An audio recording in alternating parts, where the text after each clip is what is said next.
안녕하세요. 저는 40대 유부남입니다. 저는 10년 전 결혼해서 아들이 하나 있어요. 저는 한 번씩 신기할 때가 있습니다. 사실 제가 평생 촌에서 자란 촌놈이에요. 그런 놈이 어느새 서울에 터를 잡고 결혼해서 아이까지 키우고 있는 지금의 모습을 보면 한 번씩 신기하고 스스로 대견할 때가 있습니다. 어린 시절부터 내내 이런 인생을 꿈꾸고는 했거든요. 저는 일찍이 아버지께서 돌아가셔서 어머니 혼자 저를 힘들게 키우셨어요. 촌에서 사시면서도 저 하나 잘 키워보겠다고 어머니는 매일같이 새벽이며 읍내 시장에 나가 과일이며 채소를 팔아 저를 키우셨거든요. 그때는 오로지 이 세상에 어머니와 저 둘뿐이라는 생각으로 서로 의지하고 살았습니다. 그 누구보다 어머니와 저는 서로가 애틋했어요. 결혼하고 자식까지 낳은 지금도 어머니를 생각하면 저절로 눈물이 나요. 그러다 보니 제 평생의 꿈은 성공하는 거였습니다. 누구보다 돈을 많이 벌어서 평생 저를 위해 고생만 하신 어머니 호강시켜 드리고 싶었거든요. 그러기 위해서는 그 시절에 제가 할 수 있는 일이라고는 공부밖에 없었어요. 국민학교 때부터 고등학교 때까지 다른 곳에 한눈 한번 팔지 않고 오로지 공부에만 매진했습니다. 그 덕분에 대학도 서울로 오고 평생 꿈꿔왔던 직업도 구했어요. 저는 변호사입니다. 원래 꿈은 의사가 되고 싶었는데 의대는 학비가 비싸니 비교적 학비가 저렴한 국립대 법대를 갔어요. 지금과 달리 저는 사법고시 세대예요. 저는 고시원에 살면서 악착같이 공부해 고시를 준비한 지 2년 만에 사법고시에 합격했습니다. 그때를 생각하면 지금도 눈물이 날 만큼 좋아요. 그날의 기억이 아직도 몸에는 그대로 남아있거든요. 합격을 확인한 순간 어머니와 꼭 껴안은 채 그 자리에서 몇 시간 동안 내내 울었어요. 그때까지 했던 수많은 고생이 파노라마처럼 머릿속을 지나갔거든요. 그 순간엔 제 인생도 어머니의 인생도 정과는 180도 달라질 줄 알았습니다. 그런데 인생이라는 게 그렇게 호락호락한 건 아니더군요. 아무리 좋은 대학을 나오고 변호사가 되어도 부잣집 애들한테는 당해낼 수가 없었어요. 제가 열심히 해서 변호사가 되기는 했지만 30살까지도 학자금 대출과 어머니의 빚을 갚느라 제대로 된 집도 없이 월세를 살았어요. 어머니께서 시장에 과일 가게를 내면서 낸 빚이 좀 있었거든요. 그러다 보니 매일같이 일만 하느라 연애고 뭐고 여자를 만날 시간도 없었어요. 그래서 그런지 다른 건 다 똑부러지고 꼼꼼한데도 유독 연애를 못했어요. 여자를 만나도 몇 번 만나다 헤어지거나 차이기 일쑤였어요. 그러던 중 변호사 선배 소개로 아내를 만나게 됐습니다. 아내를 소개해준 선배도 저와 사정이 비슷한 선배였는데 그 선배도 본인 집안이 넉넉하지 못하다 보니 선을 봐서 경제적으로 여유 있는 집안의 딸이랑 결혼했어요. 그 형수님이 아내를 제게 소개해줬습니다. 저와 아내는 소개팅으로 만나 서로 반해서 반년 만에 결혼했어요. 장인어른은 찢어지게 가난한 집 아들로 태어나 자수성가하신 분입니다. 국민학교도 졸업하지 못하고 공장에 취직해 몇십 년을 일하시다가 돈을 모아 의류 공장을 차려 대박이 나신 분이었죠. 외국에 수출도 해서 돈을 꽤 버셨다고 하더라고요. 그래서 그런지 아내는 처음 만났을 때부터 귀티가 잘잘 흘렀어요. 아내의 세련된 모습에 저는 첫눈에 반해버리고 말았습니다. 다행인 건 아내도 저를 좋아했다는 겁니다. 아내는 굉장히 솔직한 사람이에요. 저와의 첫 만남에서부터 본인은 학창시절 공부도 못하고 잘하는 게 없어서 전교 꼴등도 해본 적이 있다는 소리까지 하더라고요.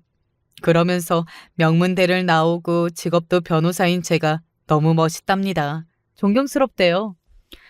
그때 저는 아내와 천생연분인 줄 알았어요.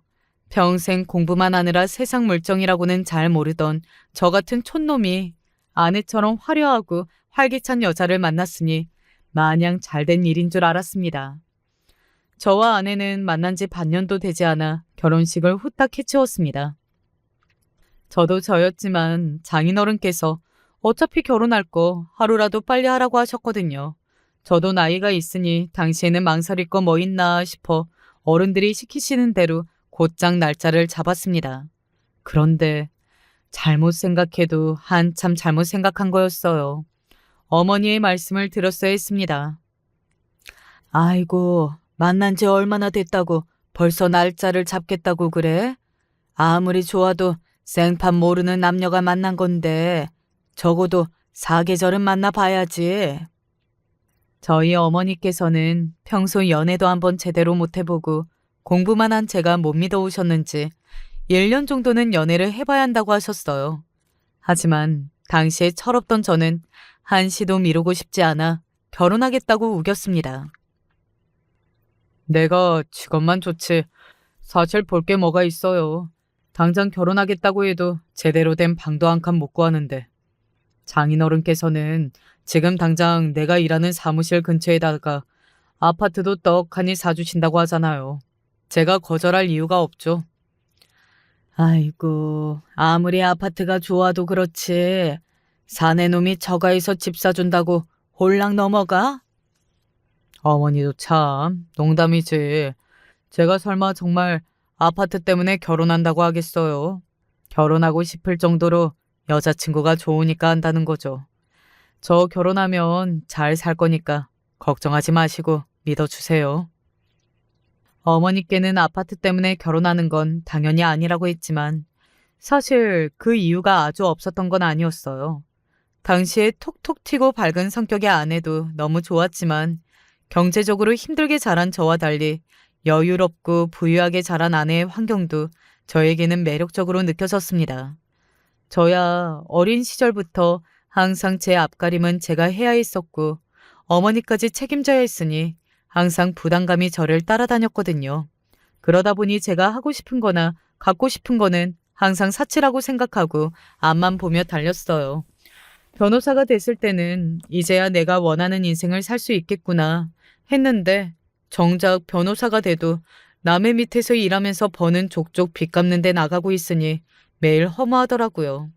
그럴 때면 저에게도 든든한 버팀목이 있었으면 좋겠다 싶은 마음이 항상 있었습니다. 그런 저에게 아파트란 의미가 달랐습니다. 평생 살아온 집이라고는 항상 오래되고 허름한 집뿐이었는데 결혼과 동시에 유명 브랜드 대단지 아파트가 생긴다고 하니 밥을 안 먹어도 배가 부르더라고요.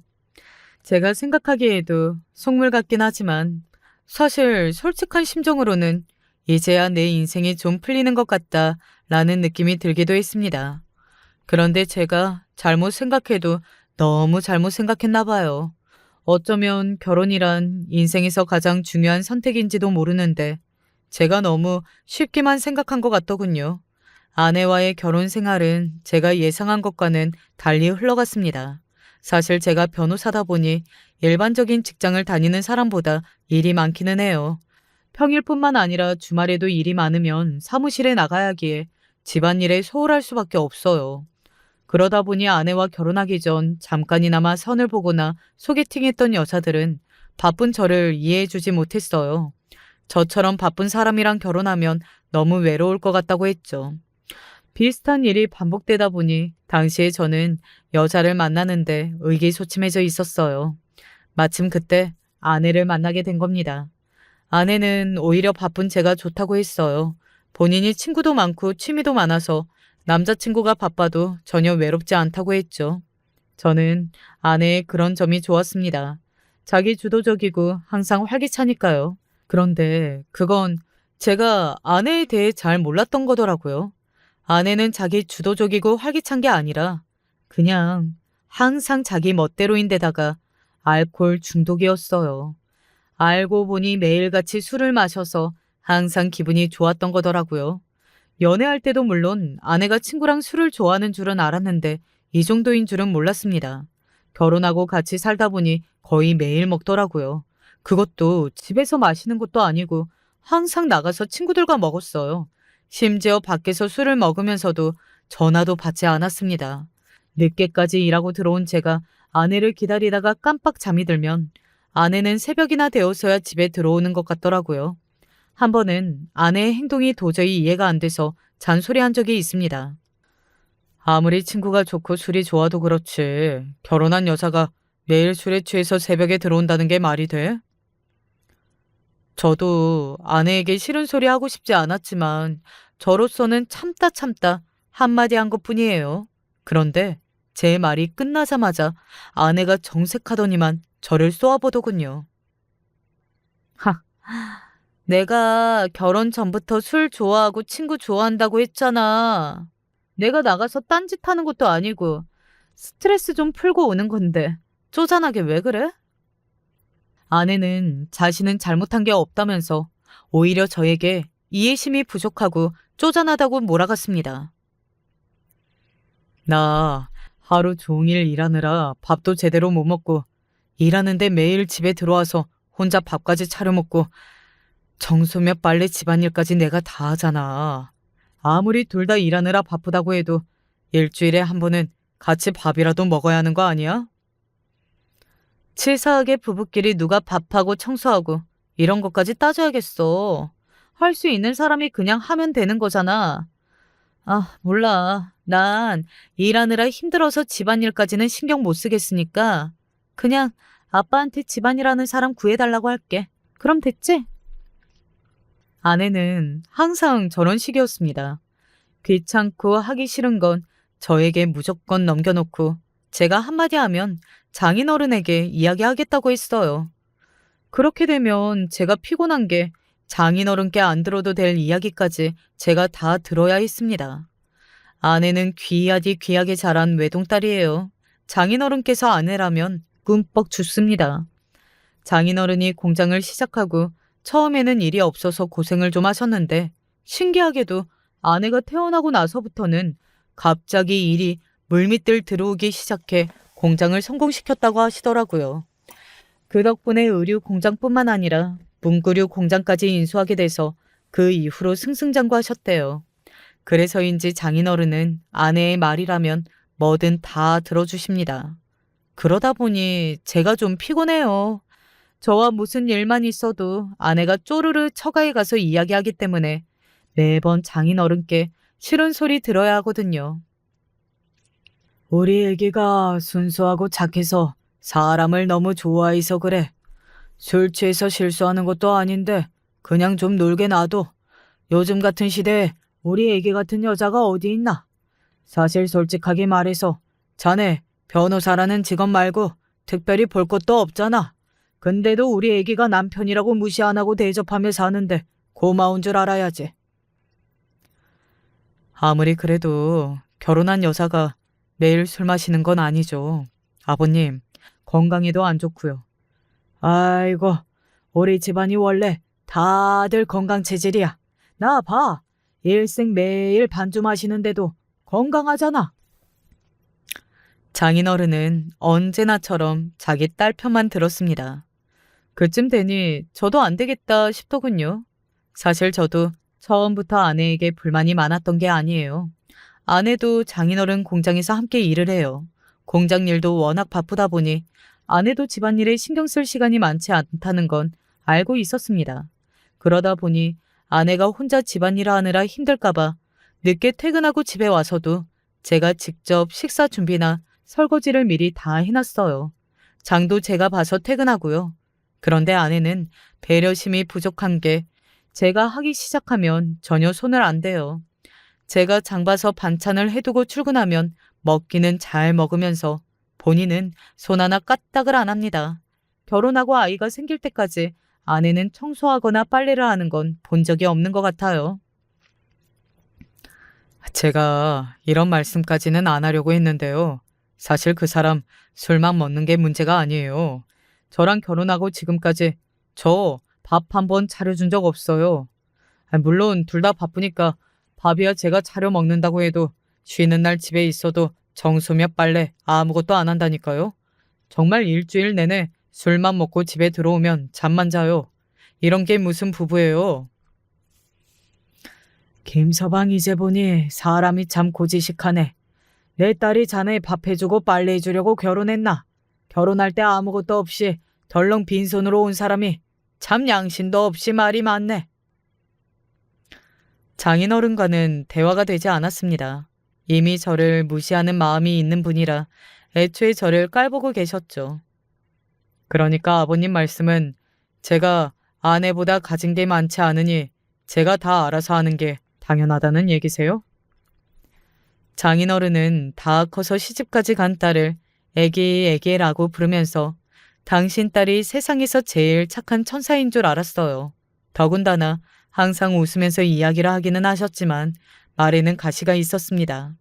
툭 하면 제가 직업 말고는 볼 게 없다는 둥, 결혼할 때 빈손으로 왔다는 둥 하는 소리를 아무렇지 않게 하셨어요. 그 소리를 듣는데 저도 욱해서 말이 좋게 나가지 않았습니다. 더군다나 제 앞에서 아버지 없이 컸다는 이야기까지 하셨어요. 자네가 아버지 사랑을 못 받고 커서 부모 마음을 잘 모르나 본데 자네도 자식 낳아보면 알 거야. 안 그래도 귀한 우리 애기가 사위라고 누구 데려와도 성에 안 차는데 자네처럼 비빌 언덕이라고는 없는 사위를 데려왔으니 나도 속이 상하지. 아휴. 암튼 자네 장모한테 당장 집안이라는 사람 알아봐서 보내라고 할 테니까 괜히 우리 애기 스트레스 쌓이게 자꾸 살림 얘기하지 말게. 저는 할 말이 없었습니다. 장인어른은 제가 마음에 들지 않으면서 왜 저를 보자마자 그렇게 결혼부터 하라고 서두르셨냐고 따지고 싶었지만 입이 떨어지지 않았어요. 그때부터였던 것 같아요. 제 결혼이 제가 상상했던 결혼 생활과는 다르다는 걸 알게 된 게 말이죠. 그리고 그때 처음 아내와의 이혼도 생각했어요. 저도 그럴 수밖에 없었던 게 결혼 초기에 저와 아내가 티격태격할 때마다 장인어른이 나서서 저를 나무라시니 감정이 좋을 수가 없더라고요. 제가 결혼해서 아내와 사는 건지 장인어른하고 같이 사는 건지 구분이 안 될 정도로 장인어른은 저와 아내의 일에 대해 모르는 게 없었어요. 더군다나 장인어른이 운영하시는 공장에 관련된 법률 자문을 제가 맡아서 했어요. 그러다 보니 저도 장인어른에 대해 모르는 게 없었죠. 처음에 저도 힘든 환경에서 자수성가를 이뤄내신 장인어른이 존경스럽기는 했었는데 막상 함께 일을 하다 보니 장인어른이 얼마나 치사하고 야비하신 분인지 알겠더라고요. 한 번은 그런 적이 있었어요. 장인어른 공장에 외국인 노동자들이 수십 명이 있어요. 제가 법률적으로 장인어른 공장 일을 도와드리면서 그 전에 계약서들을 확인했는데 근로계약서를 장인어른 마음대로 만들어서 사인을 받아놨더라고요. 저는 기가 차서 세상에 이런 계약서는 없다고 다시 다 조정해서 새로 받아야 한다고 했습니다. 그러자 그때 장인어른이 하는 말이 기가 찼어요. 어허, 그래. 그럼 오늘 날짜로 다시 근로계약서 써야 하니까 그 전에 일했던 기록은 다 무효할 수 있는 거지? 장인어른은 말도 안 되는 소리를 했습니다. 그 전에 계약서가 잘못됐으니 무효로 치고 지금부터 일하는 걸로 계약서를 작성해서 근무 기간으로 포함하지 않겠다는 이야기였어요. 아버님, 세상에 그런 법이 어딨어요. 이제 세상이 변해서 아무리 사장이라도 마음대로 그런 짓 하면 큰일 나요. 저는 애써 차분하게 장인어른께 이야기했습니다. 그런데 장인어른께서 오히려 버럭하시더군요. 아유, 내가 사장인데 내가 하고 싶은 대로 계약서 만들 수도 있지. 아무튼 세상이 점점 이상하게 돌아간다니까. 옛날에는 외국인 노동자들 데려다가 돈도 안 주고 부렸는데. 저는 순간 말문이 턱하고 막혔습니다. 세상에 지금까지 몇십 년을 사업하셨다는 분이 어떻게 저런 무식한 소리를 할 수 있나 싶더군요. 그뿐만이 아니에요. 장인어른은 그냥 무식하기만 한 게 아니라 나쁜 쪽으로 머리가 잘 돌아갔어요. 장모님이 귀가 좀 안 좋으세요. 어릴 때 산에서 굴러 떨어지면서 한쪽 귀를 다쳤다고 하더라고요. 그때 바로 수술했어야 했는데 당시 집안 형편이 좋지 않아 그냥 두는 바람에 한쪽 귀가 어두우십니다. 그런데 귀가 어둡다고 하신 것 치고는 다른 한쪽이 괜찮아서인지 평소 생활하는 데에는 불편함이 없으세요. 저도 장모님께서 말하기 전까지 알지 못했을 정도니까 심각해 보이지 않았죠. 저는 장모님께서 혹시 불편하시면 수술하시라고 권한 적이 있습니다. 저희 어머니도 어릴 적부터 난청이 좀 있으셔서 계속 검사만 받으시다가 몇 년 전 수술을 받았는데 만족도가 굉장히 높으시거든요. 그런데 제 말에 장모님께서 하시는 말씀이 기가 막혔습니다. 아유, 이 나이에 수술은 무슨. 그리고 내가 귀 수술한다고 하면 자네 장인이 난리를 칠 거야. 장애인 혜택 없어진다고. 알고 보니 장모님께서는 아내를 낳기도 전에 청각 문제로 장애인 등급을 받았다고 하시더라고요. 장모님은 장애인이라는 말이 부담스러워서 등급까지는 받지 않으려고 했는데 장인어른께서 닥달하시는 바람에 안 받을 수가 없었대요. 장인어른 사정이 힘드신 것도 아닌데 장애인 혜택 그거 얼마나 된다고 그것 때문에 수술을 안 해요. 수술하면 생활하기 훨씬 편하실 건데. 저는 도저히 이해할 수가 없었습니다. 장애 등급이 높은 것도 아니고 장애인 혜택 그거 얼마나 된다고 수술을 안 하나? 기가 차더라고요. 됐어. 그 양반 돈 전원에도 덜덜 떠는 양반이야. 차 보험비랑 톨게이트비 아끼겠다고 겁도 많은 사람 운전면허까지 따게 해서 내 명의로 본인 차랑 회사 차까지 다 샀잖아. 그런 인간이라 아휴 괜한 소란 피우기 싫으니까 행여 자네 장인 앞에서 말도 꺼내지 마. 장모님은 계시지도 않은 장인어른 눈치를 보시면서 저에게 절대 이야기하지 말라고 당부를 하셨어요. 저는 놀랍기 그지없었습니다. 장인어른은 어떻게든 장애인 혜택이라도 받겠다고 운전하기 싫은 장모님을 강제로 면허까지 따게 해서 그 명의로 차를 샀대요. 그래야 보험료나 톨비 같은 게 할인 받으니까요.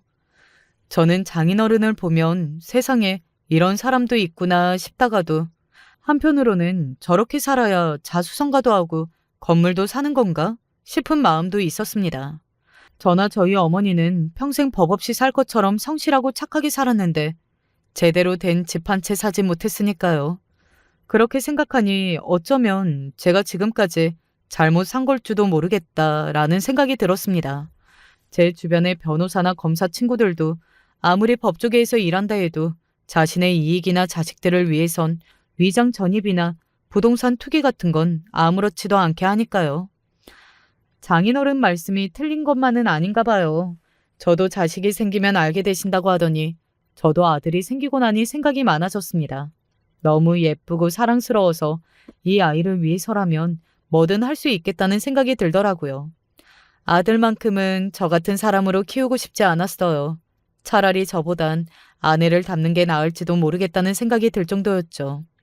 제가 워낙 일찍 철이 들어 속마음도 누구한테 말하지 못하고 고생을 많이 하고 자라서인지 제 아들만은 아내처럼 하고 싶은 것만 하면서 철없이 사는 것도 나쁘지 않겠다 싶었었어요. 그래서 아들이 태어나고 자라는 동안 저는 아들이 하고 싶다는 건 뭐든지 다 해주고 싶었습니다. 아들을 위해 아내도 참고 산 거예요. 아내가 철이 없든 개념이 없든 어찌됐건 제 아들의 엄마인 건 분명하니까요. 그런데 철이 없는 것도 어느 정도더군요. 아내는 철이 없는 정도가 아니라 생각이라는 게 아예 없는 사람이었어요. 결혼하고 아이가 크는 동안 한 번도 저희 어머니에게 안부 전화한 적이 없어요. 어머니도 가게라 하느라 바빠서 안부 전화를 기다리시는 분은 아니지만 아무리 그래도 시어머니가 시골에 혼자 계시는데 적어도 1년에 한두 번은 할 수 있는 거잖아요. 거기다가 아내는 명절 이외에는 시댁에 가는 게 아니라고 생각했어요. 심지어 명절에 딱 2번 가는 것도 항상 가기 전에 말이 많았죠. 명절날 어머님 댁으로 출발하려고 하면 그때부터 짜증을 냈어요. 꼭 그 먼 데를 명절마다 가야겠어? 어머님 댁에서 기차역도 멀어서 기차 타고 역에 내려서도 버스 타고 1시간이나 가야 하잖아. 그러니까 그냥 내가 운전해서 간다고 했잖아. 당신이 매번 차 오래 타는 거 힘들다고 해서 이번엔 기차 타고 가기로 해놓고 아침부터 왜 그래? 차로 7시간도 넘게 걸리는데 그럼 어떡해? 그냥 안 가면 다 안 힘들고 좋잖아. 당신 해도 너무하는 거 아니야? 며느리가 시댁에 꼴랑 1년에 2번 가면서 그것마저 안 가겠다고 하면 나더러 아예 엄마 얼굴도 보지 말라고 살라는 거야? 당신 웃긴다. 내가 언제 당신더러 엄마 만나지 말라고 했어? 그렇게 보고 싶으면 당신이나 가면 되잖아. 말하기도 지겹습니다. 저렇게 자기 멋대로 구는 사람하고 무슨 대화를 하겠어요. 당신은 우리 집 며느리 아니야? 매번 아버지 제사도 엄마 혼자 준비하시고 우리는 가서 절만 하고 오는데 그것도 안 하겠다고 하면 어쩌자는 거야? 아, 듣기 싫어. 제산이 명절이니 당신네 총구석이나 챙기는 걸 왜 자꾸 나더러 챙기라는 거야? 아, 내가 미쳤지. 아무리 변호사라고 해도 집안도 봤어야 하는 건데. 아내는 이제 아예 막말을 입에 달고 살았습니다. 한번 저를 무시하기 시작하더니만 걷잡을 수 없이 사람을 바보 취급하더라고요. 저는 아내를 포기하기로 했습니다. 아들을 위해서 아내를 신경 쓰지 않고 살기로 했어요. 생각보다 어렵지 않았습니다. 점점 사람이 싫어지다가 아예 정이 떨어져 버리니 저 여자가 무슨 소리를 하든 무슨 짓을 하든 신경 쓰이지 않더라고요. 그러던 어느 날이었습니다. 아내가 저를 어떻게 대하든 참고 넘길 수 있었는데 아들에게 피해를 주는 건 도저히 참을 수가 없더라고요. 한 번은 그런 적이 있습니다. 제가 퇴근하고 돌아왔는데 아내가 집에 없더라고요. 시계를 보니 밤 11시가 넘었어요. 저는 놀라서 아들 방에 들어갔습니다. 그런데 아들이 혼자 몸을 웅크리고 자고 있었어요. 온 몸에 땀을 흘리면서요. 저는 이상하다 싶어 아들 머리에 손을 댔습니다. 그런데 아들 이마가 펄펄 끓고 있었어요. 놀란 채가 곧바로 열을 재보니 39도가 넘었어요. 저는 아내에게 전화할 정신도 없이 헐레벌떡 아들을 안고 응급실로 갔습니다. 다행히 응급실에서 해열제를 먹고 열이 떨어졌어요. 그제야 정신을 차린 저는 아내에게 전화를 걸었습니다. 그런데 그 와중에도 아내는 술에 취해 전화를 받더군요. 그러더니 한다는 말이 가관이었어요. 아, 당신이 준영이 데리고 나갔어? 아, 기껏 애 아픈 것 같아서 후딱 한 잔만 하고 일찍 들어왔더니만. 당신이 데리고 나갈 거였으면 연락을 줬어야지.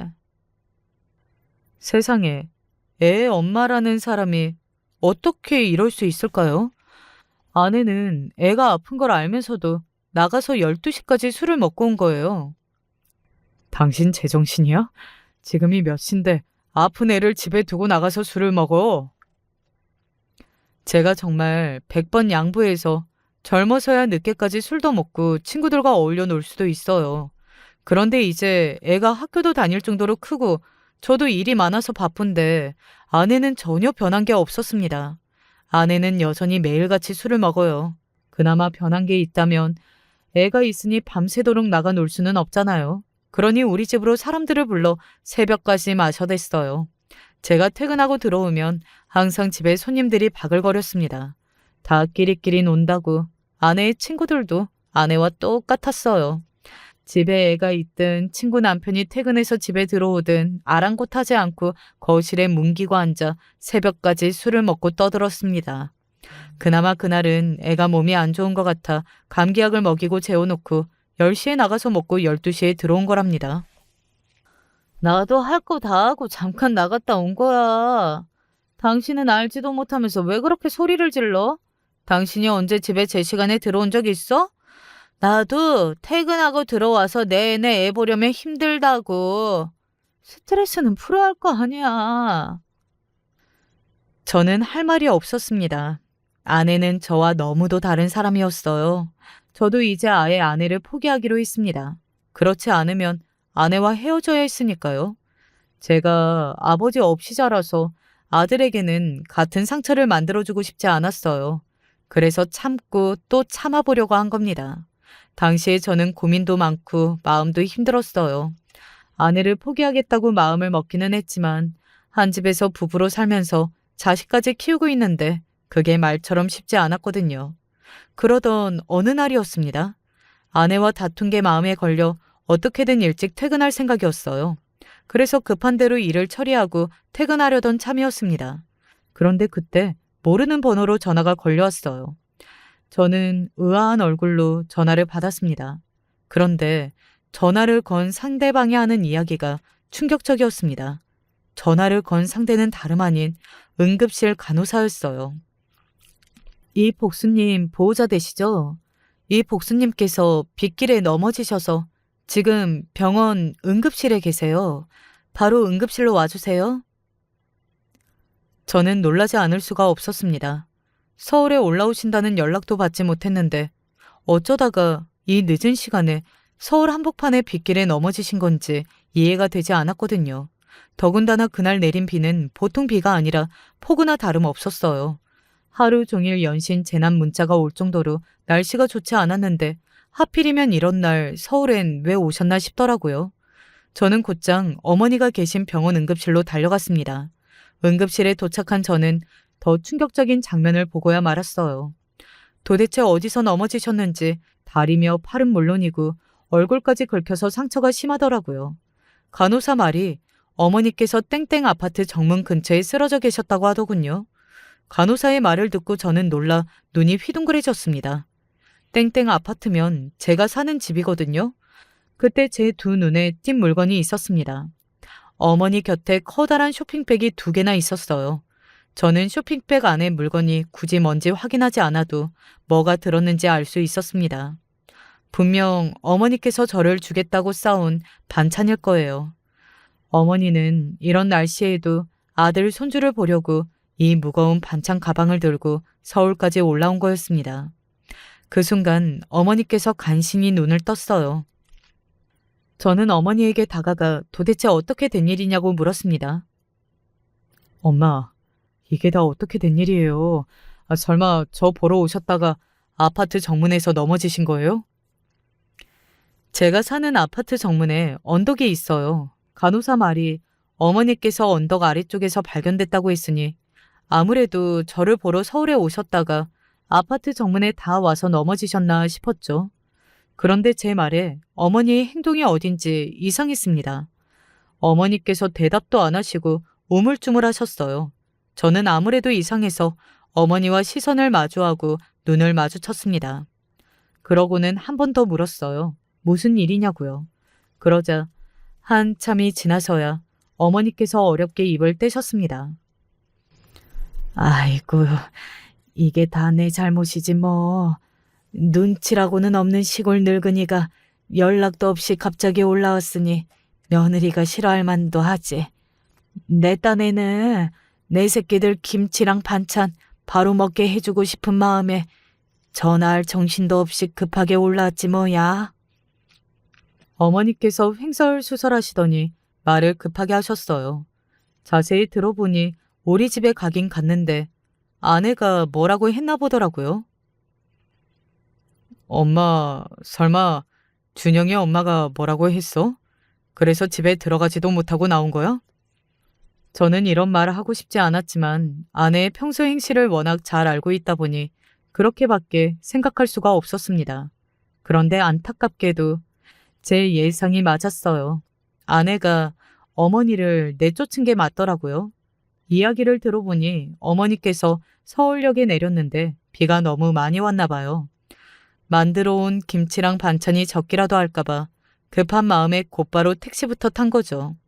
제가 사는 아파트 바로 앞에 내려 온몸이 젖은 채로 집에 올라가 초인종을 눌렀는데 아내가 문을 열고 어머니를 보자마자 인상을 구겼답니다. 그러더니 한다는 소리가 가관이었어요. 어머니?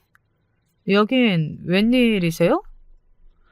폭우가 쏟아지던 날 기차에 택시까지 타고 오느라 이미 몸은 녹초였는데 며느리가 자신을 보자마자 문을 반쯤 열고 웬일이냐고 물으니 어머니도 순간 말문이 턱 하고 막혔다고 하더군요. 그런데 그 순간 아내가 하는 말이 기가 막혔습니다. 어머니, 지금 집에 제 친구들이 와 있어서요. 이따 친구들 가고 연락 드릴 테니까 어디 좀 가 있으세요? 아무리 다시 생각해도 이게 맞는 건가요? 시골에 사는 시어머니가 폭우가 쏟아지는 날 집에 왔는데 며느리라는 사람이 자기 친구들이 집에 와 있다고 시어머니에게 잠깐 어디 나가 있으라고 했대요. 제 상식으로는 아내의 행동이 도저히 이해되지 않았습니다. 아내가 그대로 문을 닫아버리려고 하길래 어머니는 그제야 놀라서 문을 잡았답니다. 그러고는 비가 많이 오고 날이 추워서 그런데 그냥 들어가서 샤워만 좀 하고 손주 방에 있겠다고 했답니다. 매일 밥 해먹기 힘들지. 내가 김치랑 반찬 좀 해왔는데 이것만 냉장고에 두고 샤워만 잠깐 하고 갈게. 옷이 다 젖어서 그래. 인상을 구기는 아내의 표정에 어머니도 불편해서 웬만하면 현관에 반찬만 두고 그냥 돌아가려고 했는데 아무래도 옷에 속옷까지 다 젖었으니 옷이라도 좀 갈아입고 가야겠다 싶었대요. 그런데 그때 아내가 하는 말이 쇼킹했어요. 어머니, 불편하게 정말 왜 이러세요? 저도 선약이라는 게 있잖아요. 제발 이런 식으로 연락도 없이 오시지 좀 마세요. 암튼 서너 시간이면 되니까 근처 찜질방에 가 계세요. 제가 연락 드릴게요. 쾅. 아내는 그대로 문을 닫아버렸답니다. 어머니는 비에 젖은 채 현관문 앞에 한참을 서 있다가 결국은 그대로 아파트 밖으로 나오신 거예요. 그러다가 빗길에 넘어져 골목 아래까지 굴러 떨어지신 거죠. 저는 어머니의 이야기를 듣는 내내 눈물이 흘러 멈추지 않았습니다. 아내의 개념 없는 행동에 어머니께서 얼마나 상처를 받았을지 생각하니 고개를 들 수도 없었어요. 저는 그대로 응급실 밖으로 나와 곧장 아내에게 전화를 걸었습니다. 그런데 더 화가 난 건 전화를 받은 아내의 목소리는 어느 때보다 경쾌했다는 겁니다. 심지어 아직도 친구들이 집에 안 갔는지 전화기 너머로 시끌벅적한 소리가 그대로 들렸어요. 순간 간신히 붙잡고 있던 이성의 끈이 파지직 끊어지는 느낌이 들었습니다. 오늘은 일찍 들어온다고 신신당부를 하더니만 으이그 역시나 늦었네. 약속도 안 지켜놓고 왜 전화질이야? 그럴 시간 있으면 빨리 집에 나와. 아내는 이 와중에 저더러 집에 안 온다고 잔소리를 해댔습니다. 정말이지 그나마 남아있던 정까지 뚝 떨어지더군요. 왜 집에 안 오냐고? 당신 지금 내가 어딘 줄 알아? 응급실이야, 응급실. 어머니 아파트 정문 앞에서 넘어지셔서 응급실에 실려오셨다고? 그때까지도 저는 조금이나마 기대를 했습니다. 갑자기 연락도 없이 찾아오신 어머니 때문에 아내도 놀란 마음에 어머니를 그대로 문전박대를 하기는 했지만 빗길에 넘어지셔서 응급실에 갔다는 이야기를 들으면 미안한 마음은 가질 줄 알았어요. 그런데 제가 너무 많은 걸 바랐나 봅니다. 아내는 전혀 본인의 잘못을 몰랐어요.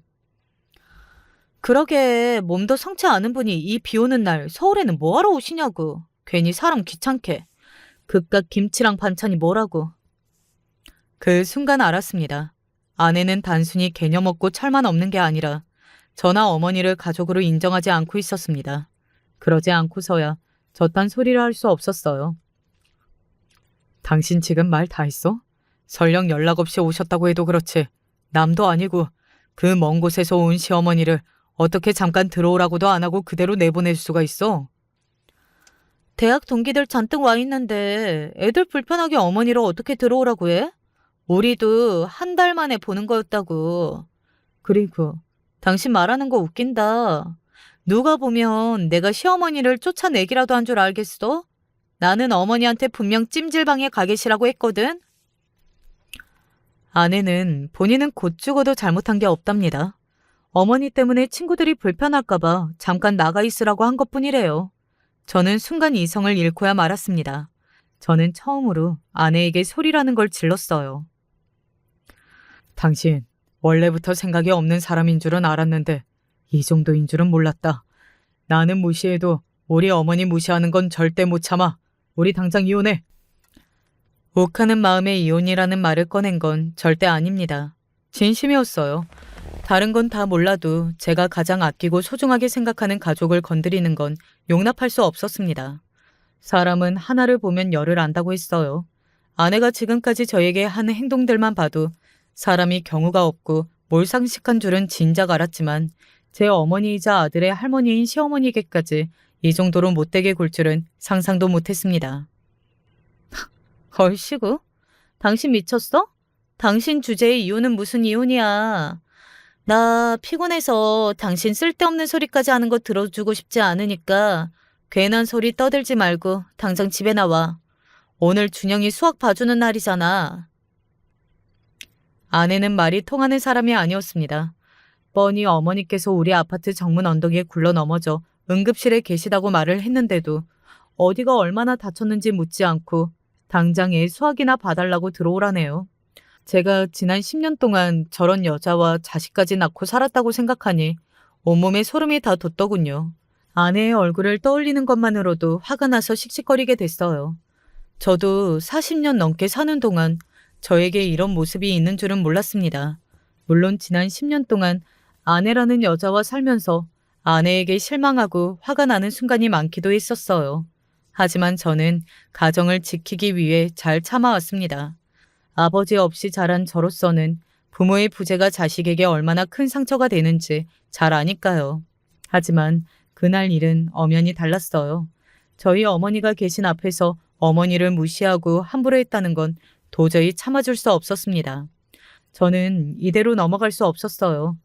저는 마음먹은 대로 일을 실행하기로 했습니다. 며칠 뒤 장인 어른의 회사로 경찰들과 검사가 찾아가 압수수색을 진행했습니다. 오수근 대표님 되시죠? 상표법 위반 압수수색 영장입니다. 경찰들 지시대로 따라주세요. 아니, 그게 무슨 소리야? 당신들 지금 실수하는 거야.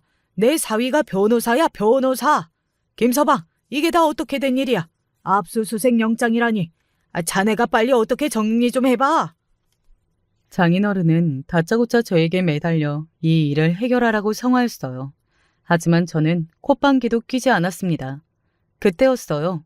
직원들의 이야기를 듣고 급하게 달려온 아내가 저를 보고 다그치듯 이야기했습니다. 이게 다 어떻게 된 일이야? 우리가 뭘 잘못했다고 영장이 나와. 그리고 당신은 왜 멀뚱하니 보고만 있어? 빨리 저 사람들로부터 해결해야지. 아내는 상황이 어떻게 돌아가는지도 모르고 무식하게 저에게 당장 해결하라고만 했어요. 그럴 줄 알았죠. 이 여자가 뭘 알겠어요. 매일 저에게 이래라 저래라 지시만 하면 제가 호구처럼 다 알아서 했으니 지금 이게 다 무슨 일인지 알 리 없었죠. 저는 차가운 얼굴로 아내의 손을 툭 밀쳐내고 단호하게 말했습니다. 해결을 내가 왜 해? 해결은 사고 친 사람들이 해야지. 검사님, 예정대로 압수수색 진행해 주세요. 제가 최대한 돕겠습니다. 뭐야? 김서방, 자네 지금 뭐 하는 건가? 은혜를 원수로 갚아도 분수가 있지? 내가 자네한테 어떻게 했는데 그딴 소리를 해? 당신 미쳤어? 검사를 돕긴 뭘 도와? 그걸 지금 말이라고 해? 제 말 한마디에 아내와 장인어른은 노발대발 난리가 났습니다. 저에게 지금 당장 이 일이 어떻게 된 일인지 알아보라고 성하였어요. 그 순간 경찰들과 함께 온 검사가 저와 눈을 마주치더니 이내 장인어른과 아내에게 이야기했습니다. 잘못은 두 분이 저지르고 지금 누구더러 해결하라는 거예요? 아버지라는 사람이 이 큰 공장에서 짝퉁 만들어다가 판 것도 모자라서 다른 쇼핑몰까지 운영하면서 해외에까지 팔아 나라 망신시켜놓고 뻔뻔하게 그딴 말이 나와요? 그랬습니다. 아내와 장인어른이 사고를 쳐도 제대로 쳤어요. 몇 년 전 장인어른께서 공장 운영이 정같지 않다면서 죽는 소리 하더니만 주변에 아는 사람이 짝퉁을 만들어 팔았더니 돈이 되더라고 본인도 해볼까? 하는 소리를 하셨어요. 그때 아내도 장인어른 이야기에 좋은 생각 같다며 편을 들길래 저는 불안한 마음에 얼른 나서서 장인어른에게 욕먹을 각오를 하고 단호하게 말했습니다. 괜히 돈 몇 푼 벌려다가 더 큰 화를 입을 수 있어요. 아버님 대리인으로서 말씀드리는데 그건 절대로 안 돼요. 상표법 위법은 실형도 살 수 있는 중법이니 생각도 하지 마세요. 저야 평소 장인어른과 아내의 성격을 잘 알다 보니 저는 어느 때보다 더 겁을 주며 이야기했습니다. 저러다가 진짜 사고를 칠 것 같아서요. 암튼 당신은 너무 재밌다니까. 아버지랑 나랑 농담한 거지. 우리가 설마 진짜로 그런 짓을 하겠어? 당시에 아내가 농담이라고 웃어 넘기길래 별일 아니라고 생각했는데 시간이 지나면서 보니 뭔가 이상한 낌새가 보이더라고요. 제가 장인어른 공장에 일 때문에 자주 들르는데 공장에 제가 나타날 때마다 직원들과 아내가 뭔가 제 앞에서 쉬쉬하는 게 있었어요. 아무래도 이상해서 몇 년 전부터 장인어른 공장에서 일어나고 있는 일은 남몰래 조사하고 있었습니다. 그런데 제 예상대로 우려하던 일을 장인어른과 아내가 벌이고 있더라고요. 아내가 집에 오면 매일 휴대폰만 들여다보고 있고 제 서재에 들어가 컴퓨터를 만지는 일도 많았어요. 그러다 저에게 꼬리를 잡힌 거죠. 어느 날 퇴근하고 들어와서도 제가 할 일이 남아서 컴퓨터 앞에 앉았는데 아내가 급한 일이 있었는지 컴퓨터 창을 끄지 않고 나갔더라고요. 그런데 제 컴퓨터에 처음 보는 사이트가 로그인되어 있었어요. 운영자가 아내 이름이더군요. 그랬습니다. 아내가 장인 어른과 짜고 공장에서 짝퉁을 만들어 쇼핑몰 사이트에서 팔고 있었던 거예요. 그것도 외국에까지 팔고 있었어요. 저는 이건 아니다 싶어 아내와 장인어른에게 하루라도 빨리 정리하라고 이야기할 생각이었어요. 그러다 정말 큰일 날 수 있으니까요. 그런데 제가 이야기하기 전에 일이 터진 거죠. 아내가 저희 어머니를 집에서 쫓아낸 일이요. 그 순간 저는 그 일을 그냥 넘어가서는 안 된다는 확신이 들었습니다. 아내와 같은 여자와는 하루도 살 수가 없었어요. 아내와 이혼할 때 이혼하더라도 이대로 순순히 물러나 줄 수는 없었습니다. 저는 곧바로 친한 검사 선배에게 연락했습니다. 장인어른 공장에 대해 압수수색 영장을 받아달라고요. 저에게는 이미 증거가 차고 넘쳤으니 아내와 장인어른은 벗어날 방법이 없었습니다. 사실 아내와 장인어른이 짝퉁을 만들어 판다는 사실을 처음 알았을 때는 당연히 이렇게까지 할 생각은 없었어요.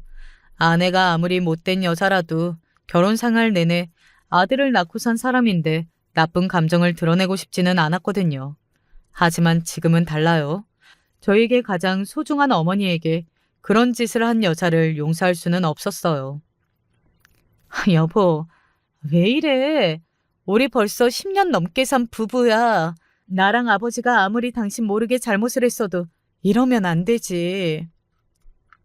참 신기한 게 상황이 본인들에게 안 좋게 돌아가니 아내도 장인어른도 저에게 매달리더군요. 심지어 아내는 뻔뻔하게 본인이 짝퉁을 만들어서 판 걸 저에게 숨겼지만 우리 가족이니 제가 본인을 도와줘야 한답니다. 본인이 궁지에 몰릴 때만 우린 가족이었던 거죠. 그래, 김서방. 다른 사람은 몰라도 자네는 이러면 안 돼. 내가 잘못한 게 있으니 벌금이야 좀 내겠지만 자네가 좀 알아서 도와주게.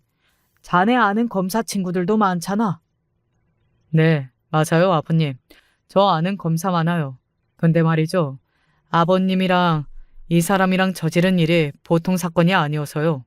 제가 아무리 힘을 써봐도 장인어른이 형을 사실 수도 있을 것 같아요. 뭐야? 자네 그걸 말이라고.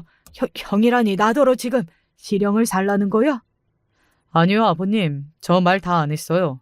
그러게 좀 양심적으로 사시지 그랬어요.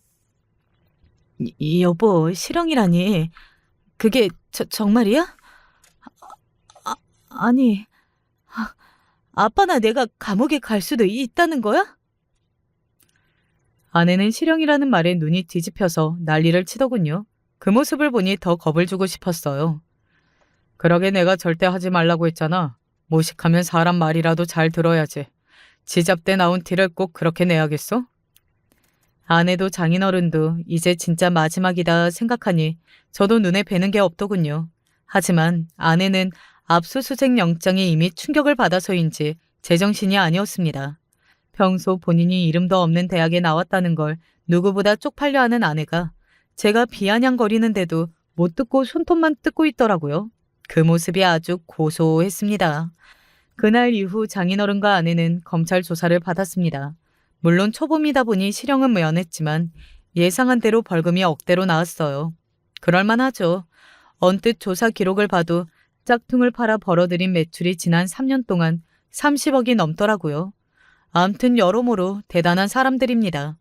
그리고 곧바로 저는 아내에게 이혼 소장을 날려줬어요. 아내는 제가 이혼하겠다고 했던 말이 농담인 줄 알았는지 소장을 받고도 몇 번이나 저에게 전화해 왜 이러는 거냐고, 우리가 왜 이혼하냐고 구질구질하게 굴었습니다. 아내의 행동이 귀찮았던 저는 그때부터 아예 아내의 전화를 받지 않고 제 이혼 담당 변호사에게 연락하라고 했어요. 그러고는 당연히 아들 양육권도 제가 갖겠다고 했습니다. 아내는 제가 아는 선배 검사에게 장인어른 공장을 신고한 사실을 몰라요. 당연히 제가 그랬을 거라고는 아내도 장인어른도 예상하지 못했죠. 저도 말하지 않았고요. 그랬으니 아내와 장인어른은 제가 이혼 소장을 보낸 줄은 상상도 못하고 있습니다. 당신 진짜 너무한 거 아니야? 우리 집 상황 뻔히 알면서 사위라고 도와주지도 않더니만 우리 집 망하게 생기니까 이제 이혼까지 하자고? 하, 당신이야말로 말 진짜 안 통한다. 내가 고작 장인어른 공장 망했다고 이혼하자고 하는 것 같아? 난 네가 우리 엄마 집에서 쫓아냈던 바로 그날부터 이혼하겠다고 마음먹었어. 대박. 고작 그딴 일로 이혼? 당신 진짜 음흉하다. 내가 지금 얼마나 힘든데 남편이 이런 순간에 이혼하자고 그래? 징징거리지 마. 네가 잘못한 일 네가 책임지는 게 당연하지. 어디서 어리광이야? 너희 잘난 아버지랑 둘이 사고 친 거 둘이 알아서 해결하시고 이혼 도장이나 빨리 찍어. 나 변호사인 거 알지? 소송 가면 너만 불리하니까 알아서 해. 짜증나. 당신 미쳤어. 어떻게 나한테 이래? 아내는 역시나 끝까지 말이 안 통하는 사람이었습니다. 장인어른이나 아내나 그동안 저를 무시하고 머슴처럼 부렸으면서도 본인들이 저에게 베풀어준 게 훨씬 더 많았답니다. 그러면서 저에게 어떻게 배신할 수 있냐고 하더군요. 그 모습을 보니 저는 더더욱 이혼하기로 한 게 잘했다는 생각이 들었습니다. 저런 여자와 저런 집안에 얽매여서 더 살았다가는 저는 아마 뼈만 남았을 거예요. 이제 아내에게 이혼 소장을 보낸 지 곧 반년이 다 되어갑니다. 지난 반년 동안 아내와 저는 소송을 하면서 서로의 바닥을 보고 경험했어요. 아내는 끝까지 아들을 뺏기지 않겠다고 계속 항소를 했지만 얼마 전 법원 판결은 저에게 양육권이 넘어왔습니다. 당연한 결과였죠. 매일 술만 먹고 사치만 부리며 그 와중에 짝퉁까지 자기 공장에서 만들어 판 여자에게 누가 양육권을 주겠어요. 저는 위자료로 아내와 살던 아파트에 반도 받기로 했습니다.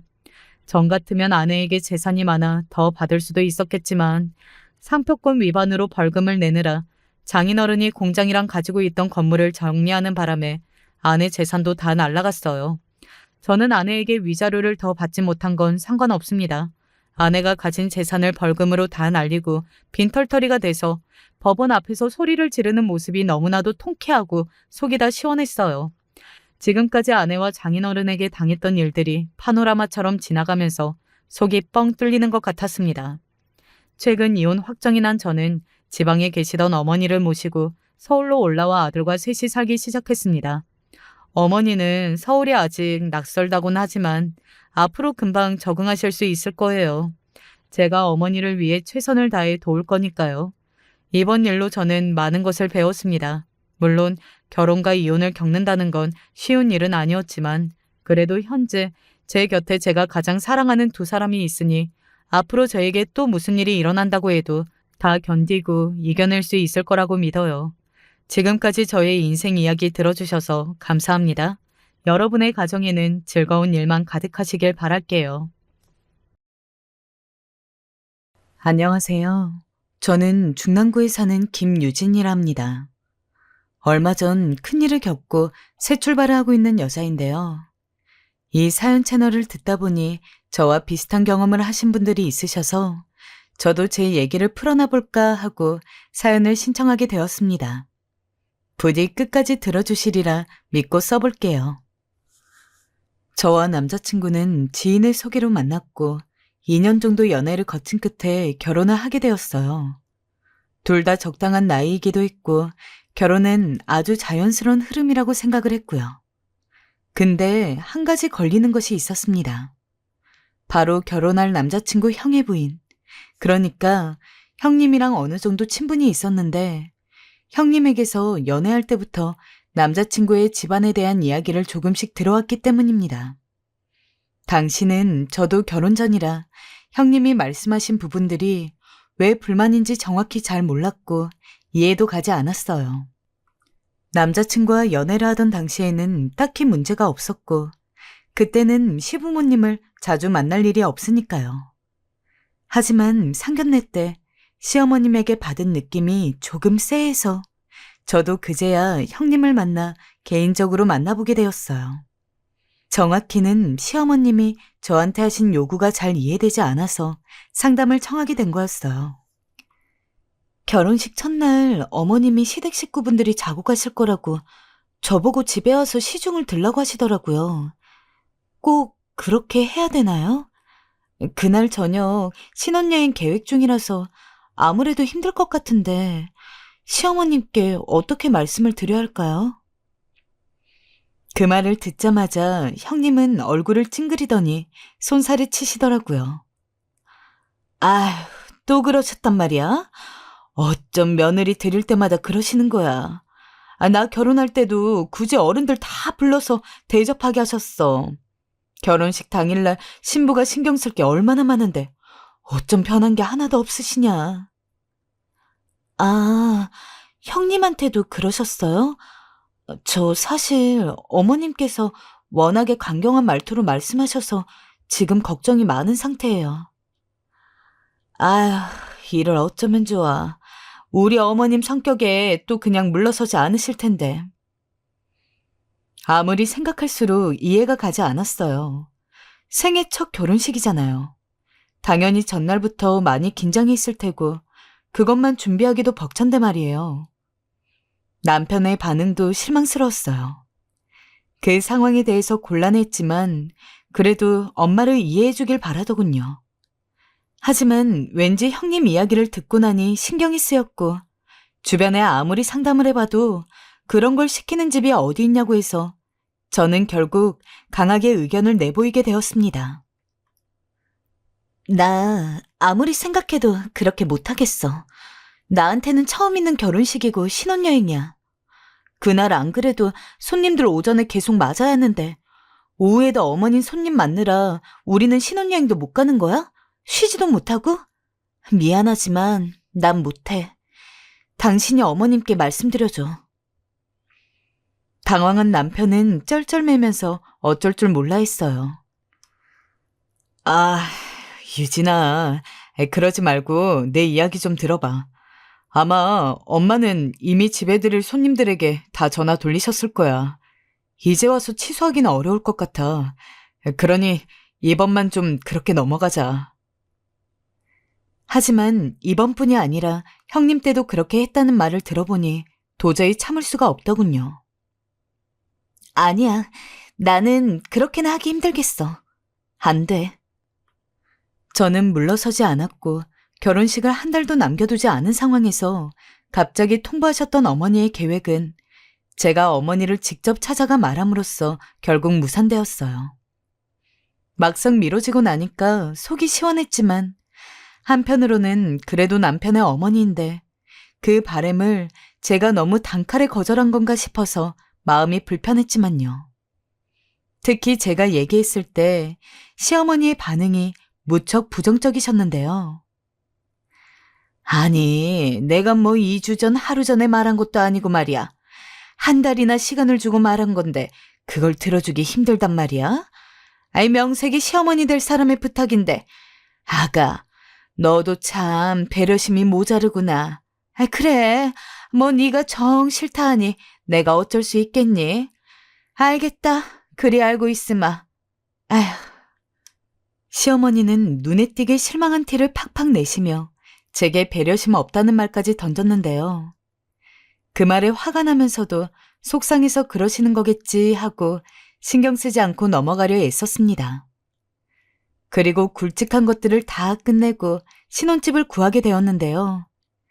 사실 여기서도 말이 많았습니다. 이 문제는 어머님이 직접 불러서 말씀을 하시더라고요. 예, 유진아. 집은 우리 집 근처로 사주기로 했다. 명호가 말을 못했을 것 같아서 내가 말하는 거야. 저는 그 말을 듣고 좀 당황스러웠어요. 시댁과 저희 친정집은 30분 거리였고 저희는 원래 딱 그 중간인 15분 거리에 얻기로 했거든요. 네? 하지만 여자는 결혼하면 남편 집으로 들어오는 거야. 우리가 많이 알려줄 테니까 가까이서 사는 게 좋아. 참고로 나는 뭐 다른 시어머니들처럼 너 시댁살이 시킬 생각 전혀 없고 니네 집 드나들며 충고나 조언이니 잔소리할 생각 전혀 없다. 그저 니들 사는데 보탬이 될 일이 있으면 내가 좀 도와주고 그러마. 시어머니의 말은 어쩐지 앞뒤가 맞지 않는 말이어서 좀 이해가 가지 않았지만 집 관련해서 남편이 보태는 돈이 많기도 했고 시어머니가 걱정 말라며 저를 거의 설득하다시피 하는 바람에 그 설득에 넘어가 버렸습니다. 지금 생각하면 거기서부터가 잘못된 시작점이었죠. 아무튼 저도 가타부타 이야기할 수가 없더라고요. 어머니 입장도 너무 완고하시고 이전에 어머니가 시댁 식구들 접대하는 제안하는 걸 거절한 게 좀 신경 쓰이기도 했죠. 그렇게 아파트를 새로 얻게 되었고 저는 친정 엄마와 돌아다니면서 열심히 혼수를 준비하고 매일매일 하나씩 채워 넣었어요. 그렇게 하나씩 준비하던 중 형님으로부터 전화 한 통이 걸려왔어요. 저기 신혼집 준비는 잘 돼가? 네, 형님. 무슨 일이세요? 이런 말 해도 될지 모르겠는데 내가 모른 척할 수가 없네. 네? 무슨 말씀이세요? 아마도 우리 어머니 보통 시어머니는 아닐 거야. 이때부터 느낌이 좀 좋진 않았지만 결혼 준비로 워낙 신경 쓸 게 많아서 머리가 아프더라고요. 이후로 또 무슨 말을 하시려고 그러나 했는데 듣고 일순간 너무 화가 나고 불안감이 확 밀려왔어요.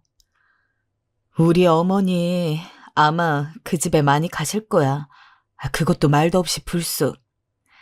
안 가신다고 말했지? 나한테도 그랬어. 근데 거의 이틀 걸러 하루 오시는 바람에 내가 그것 때문에 너무 고생하다 갈 때까지 갔고 결국 우리 남편이 두 손 두 발 다 들고 내가 시댁에서 멀리 이사 온 거야. 아니길 바라지만 아마 각오해야 될 거야. 네? 정말요? 이게 무슨 말인가요? 아직 식도 안 올린 신부에게 이 무슨 기구하고 우울한 이야기인지 이런 어두운 이야기를 불쑥 전하는 형님이 좀 야속하기도 하고 그냥 넘기기에도 좀 사실적으로 느껴져서 가슴이 콩닥콩닥 뛰었어요. 너무 신경 쓰여서 전화를 끊고 바로 남편에게 전화했어요. 저기 우리 어머니 댁에서 1분 거리잖아. 어머니 자주 오실까? 안 들리시겠다고 하긴 했는데. 그랬더니 남편은 정말 너무나도 아무 생각 없이 편하게 말하더라고요. 우리 엄마? 뭐 가끔은 들려보지 않으실까? 아니, 그게 아니라 아직 준비도 안 됐고 집에 사람들 많이 왔다 갔다 하는 거 나 신경 쓰여. 어쩌다 오시는 건 몰라도 자주 오시면 힘들 것 같아. 자기가 어떻게 좀 해봐. 지금 생각해보면 남편도 자기 엄마가 시어머니가 될 때의 모습을 전혀 몰랐던 것 같아요. 에이, 우리 엄마 안 그래. 설마 며느리 불편할 거 뻔히 아는데 그렇게 할까? 뭐가 문제야. 만약에 엄마가 심하면 내가 다 중간에서 알아서 해줄 테니 당신은 걱정하지 마. 알겠어. 당신만 믿을게. 저는 그리 말하고 전화를 끊었어요. 생각해보면 결혼식부터 신혼의 단꿈만 상상해도 바쁜데 이런 것들까지 신경을 써야 하는 게 좀 스트레스고 머리가 아프더라고요. 왜 이런 이야기를 해서 마음을 뒤숭숭하게 하는 건지 형님이 좋게 느껴지지 않다가도 안 좋은 예감은 그대로 남아서 저를 찝찝하게 했어요. 그래도 남편이 그러지 않을 거라고 많이 말해준 덕분에 불안감을 좀 누그러뜨릴 수 있었죠. 일단은 결혼을 준비하는 저의 행복한 에너지가 좀 더 크게 힘을 발했던 것인지 그럭저럭 저는 집안 준비를 다 마칠 수 있었어요. 그렇게 채워둔 우리 집을 예쁘게 꾸며서 사진도 찍어두었습니다. 그리고 기쁜 마음으로 메신저 사진으로 해두었는데 그걸 시어머니가 보셨는지 갑자기 전화가 오는 것이었어요. 마치 제 사진을 계속 들여다보고 계시던 것처럼 즉각 전화가 와서 깜짝 놀랐습니다. 네, 어머님, 안녕하세요. 예, 유진아. 집 예쁘게 잘 해놓았구나. 근데 한 가지 아쉬운 게 있더라. 거기 보니까 액자가 너무 거실 중앙에 걸려있던데. 아무래도 중앙에 있다 보니까 미간이 별로 좋지 못하더구나. 좀 옮기는 게 나을 듯 싶은데? 내가 인테리어 하는 걸 도와줄 걸 그랬다. 너한테 그냥 다 맡겨놓으니까 일이 잘 돌아가질 않았네. 일단 시어머니께서 던지는 말부터 좀 당황스러웠어요. 갑자기 액자 얘기를 꺼내면서 그게 별로라느니 옮기라느니 간섭이 지나치다고 느껴지더라고요. 근데 뒤에 하신 말은 더 선을 넘으시더군요. 형님의 말이 한치의 오차도 없는 사실 그 자체라는 것을 깨달았어요. 내가 지금 좀 가마. 가서 액자 위치도 고쳐주고 밥도 같이 먹고. 네? 어머니 지금 명호 씨도 아직 퇴근 안 했는데. 뭐 어떠니? 같이 저녁이나 먹자. 내 거는 그냥 밥그릇만 놓으면 된다. 아무튼 난 준비하고 그리로 넘어갈 테니 저녁 준비하고 있거라. 아 맞다. 참고로 나는 고기는 잘 안 먹으니 나물 반찬 위주로 해놓아라. 솔직히 너무나 당황스러웠어요. 힘들게 퇴근을 하고 집으로 돌아와서 인터넷으로 배송받은 상품들을 다 풀어서 여기저기 설치를 하고 깔아두었고 너무 피곤해서 남편이 오면 같이 배달을 시켜 먹을 생각이었거든요. 또 거기다 저녁 준비를 나물 위주로 하라니 당황해서 저는 남편에게 전화를 걸었어요. 자기, 어머니 지금 오신대잖아. 밥 먹자고 하시자는데 어떡해? 지금? 나 퇴근하려면 멀었는데. 어떡하지? 남편도 이건 좀 당황스러웠는지 난감해하더군요. 뭘 어떡해. 자기가 전화해서 다음에 오시라고 해. 나 지금 너무 피곤하고 힘들어. 미안하지만 어머님은 다음에 뵙는 게 좋을 것 같아. 근데 내가 뭐라 말을 덧붙이기도 전에 전화를 확 끊어버리셨어. 그러니 당신이 말 좀 잘해줘.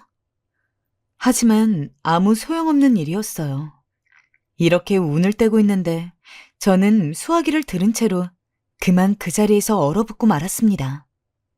남편이 분명 아직 회사라고 했는데 우리 집 비밀번호를 띠띠띠띠 누르는 것이었어요.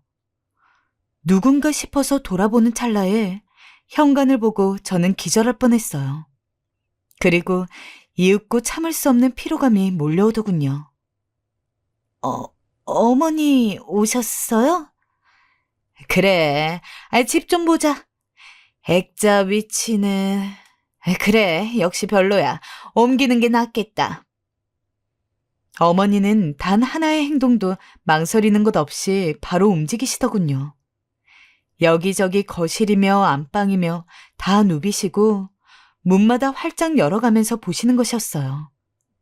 그 모습을 따라다니면서 보는데 이렇게 갑작스럽게 집으로 오신 게 좀 답답하고 화가 났어요. 그러던 중에 어머니가 하신 말은 진짜 제가 대체 뭘 잘못했는지 모르겠더군요. 아니, 근데 이 커튼은 왜 이런 걸로 했니? 명호방은 이런 색깔 아니었어. 너무 촌스러운 거 아니냐? 요즘 누가 이런 색을 쓰겠어? 아니, 그리고 이불은 왜 이리 거칠하니? 이불이 부드럽고 포근해야 잠이 잘 오지. 안 그럼 명호 얘가 잠을 제대로 잘 수 있겠니? 너야 뭐 일하는 사람이 아니지만 걔는 일하는 사람인데 잠은 제대로 자게 해줘야지. 안 되겠다. 여기 잡아봐라. 이불 걷게.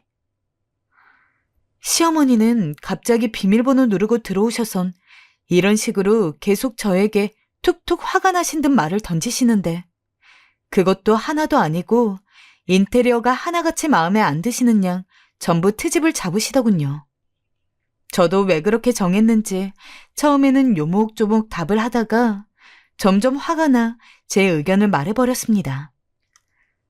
어머님 취향이랑 인테리어가 맞지 않아 마음에 안 드실 수도 있는데요. 명호 씨랑 충분히 상의하고 하나하나 결정한 거고요. 또 액자든 뭐든 저희가 살 집이니 저희에게 맡겨주시는 게 어떨까요? 나중에 어머님 조언이 필요하면 꼭 말씀드릴게요. 얘야, 내가 뭐 나쁜 뜻으로 말했니? 저 색깔은 누가 봐도 아니다. 그리고 내 아들 취향은 누가 뭐래도 내가 알지. 아마 명호 걔가 네 기가 세니까 다 맞춰준 것 같은데. 아휴, 답답한 녀석 같으니라고. 아무튼 저 커튼도 이상하고 이불도 별로다. 다 떼고 새로 하자. 돈은 내가 주마. 어머님, 제가 말씀드리는 건 그런 게 아니고요. 저희 집 인테리어니 저희가 선택하고 결정할 수 있게 해달라는 거예요. 참나. 야, 너는 뭘 그렇게 어른이 말하는데 꼬박꼬박 답을 해대니? 어른들한테 말 대꾸 하는 거 도대체 누구한테 배운 거니? 사돈한테 배운 거니? 내가 말했잖니. 내 아들 취향은 내가 안다고. 명호 취향은 내가 알아. 그러니 내가 명호 대신 결정해서 말해주겠다는 거다. 대체 저한테 뭐가 그렇게 불만이 있으시길래 갑자기 들이닥쳐서 엄한 저희 부모님까지 말하시는 걸까요?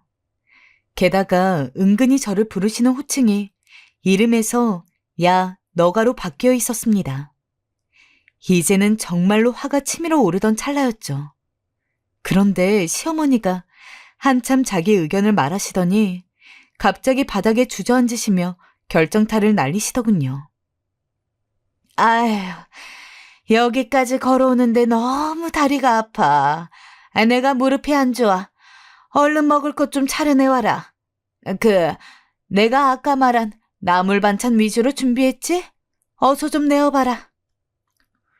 본인 마음대로 오셔서는 바로 식사 준비를 하라니 해도 너무하신다는 생각이 들었습니다. 아무리 며느리지만 이건 너무 배려가 없다는 생각이 들었죠.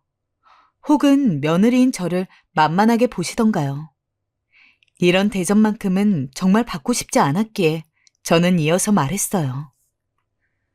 저기 어머니, 아직 저 여기 냉장고만 사뒀고 아무것도 없어요. 오늘 배달시켜서 먹을 예정이었고요. 배고프시면 제가 시켜드릴게요. 뭐야? 아직도 냉장고도 안 채워놓고 뭐 했던 거야? 너 우리 힘들게 일하고 온 명호한테 뭘 먹일 생각인 거냐? 신혼여행 갈 돈은 있고 배달 같은 거 시켜 먹을 돈은 썩어나는 거냐? 그렇게 돈 개념이 없어가지고 어쩌려고 그러냐? 듣는 내내 저는 정말 경악할 정도로 표정이 얼마나 바뀌었는지 모릅니다. 신혼여행을 들먹거리시는 걸 보니 그게 아직도 앙금에 남아서 저러시나 싶었고 그게 맞다면 정말 기도 안 차더라고요. 누가 꼬집기라도 한 마냥 저한테 매섭게 소리를 지르면서 화를 내시는 시어머니. 제가 이런 시어머니를 앞으로 감당할 수 있을지 자신이 없어졌죠. 사실 신혼집을 계약하고 청소를 하고 가전을 채우고 살림살이를 하나씩 채우는데 거의 저 혼자만 힘썼어요.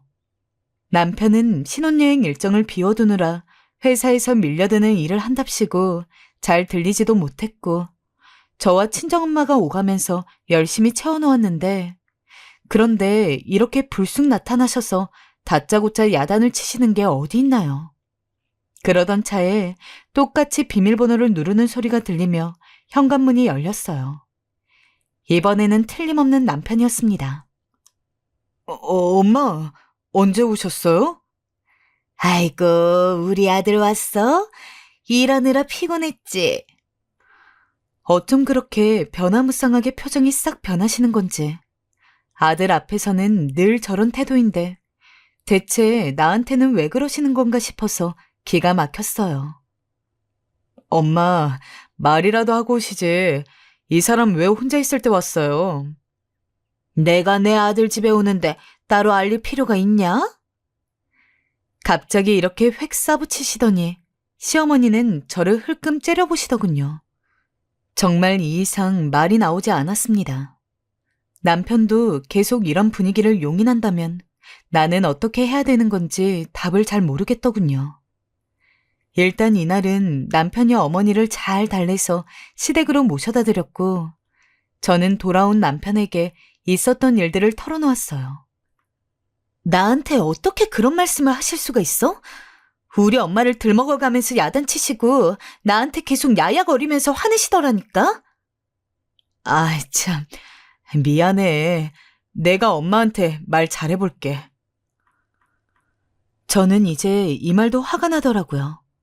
가운데서 노력해보겠다고 하면서 막상 중요한 상황에 남편은 없고 어머니와 제 사이 해결되는 건 아무것도 없었습니다. 아무리 엄마한테 말하고 해봤자 달라질 게 없을 것 같더라고요.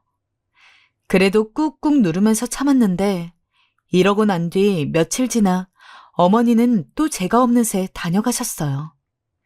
저에게 장문의 문자와 사진을 보내셔서 마음에 안 드는 내용들을 번호를 달아가며 지적하셨어요.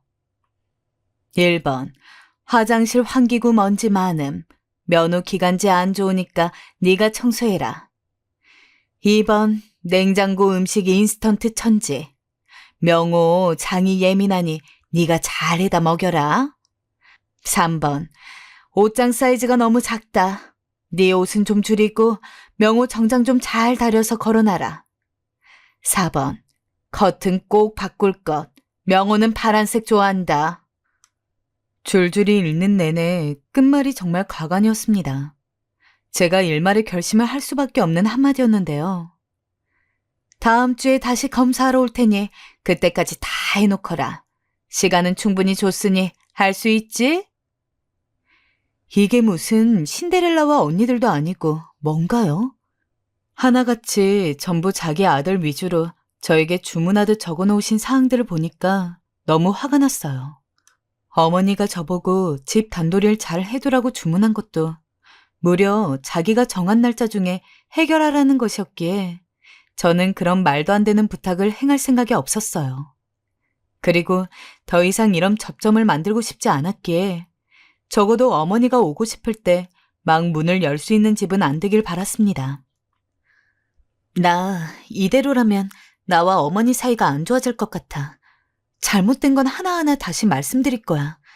어떻게 생각해? 그래. 그것밖에 방법이 없다면 그렇게 하자.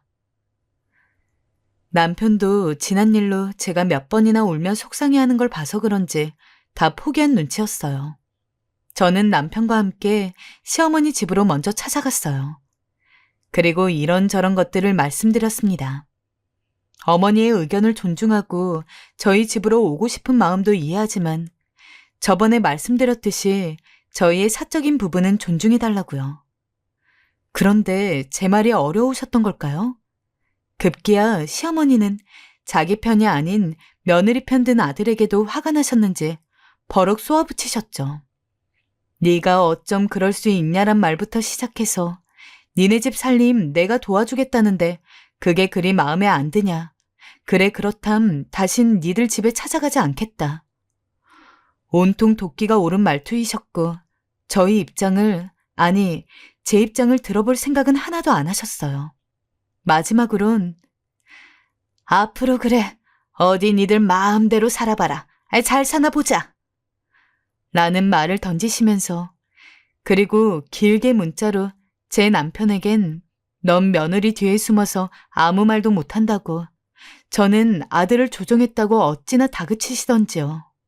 이 내용을 고스란히 나중에 친정엄마께 보여드렸더니 엄마는 속상하셨는지 어디 이런 양반이 다 있냐면서 시댁으로 가겠다고 난리셨습니다. 아니, 자기 아들만 곱게 키운 줄 아나? 유진아, 안 되겠다. 내가 가야겠어. 어디 이런 못돼 먹은 시애미가 다 있어? 참나 기가 막혀. 상견례 때 교양 거리며 하도 교양을 강조하길래 그건 아는 양반인 줄 알았더니 아니 요즘 세상에 이런 시어머니가 어딨니? 너 사돈어른 한 번만 더 니들 사는 집에 가면 그땐 당장 엄마한테 말해라. 그땐 내가 가서 아주 혼쭐을 내줄 테니까. 엄마는 그에 이어 제 남편까지도 불러 단단히 혼을 내셨습니다. 자네, 우리 결혼하기 전에 나한테 뭐라 했는가?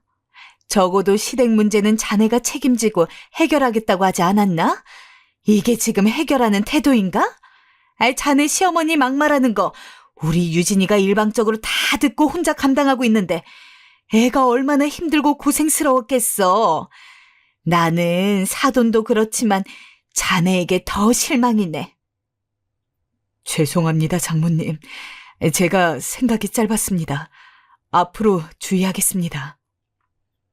엄마의 불호령에 남편은 찍소리도 하지 못하고 그저 죄송하단 말만 반복했어요. 엄마가 그렇게 제 편을 들어주시니 얼마나 기분이 좋던지, 얼마나 위안이 되던지 눈물이 날 뻔했어요. 그 후로 시어머니는 정말 본인 말씀대로 저희에게 연락도 하지 않으셨고 집으로 찾아오시지도 않으셨어요. 처음엔 대놓고 이 집을 들락거리는 시어머니가 없으니 마음이 편했죠. 이제 드디어 우리 집에 사는 것만 같고 언제 시어머니가 오실까 걱정하지 않아도 되니 좋았습니다. 그런데 이게 시간이 지속되다 보니 마음 한켠 불편하기도 하더라고요. 이래도 되나 첫 단추를 너무 잘못 깬 건 아닌가 싶기도 하고요. 그때 형님에게서 전화가 걸려왔어요. 다른 게 아니라 시어머니가 제 욕을 무진장 해댔더라고요. 어찌나 욕을 하시던지 버르장머리가 없다느니 자기가 며느리를 잘못 들여 이 고생을 한다고 하느니 아휴 듣느라 나도 귀에서 피가 날 뻔했다니까.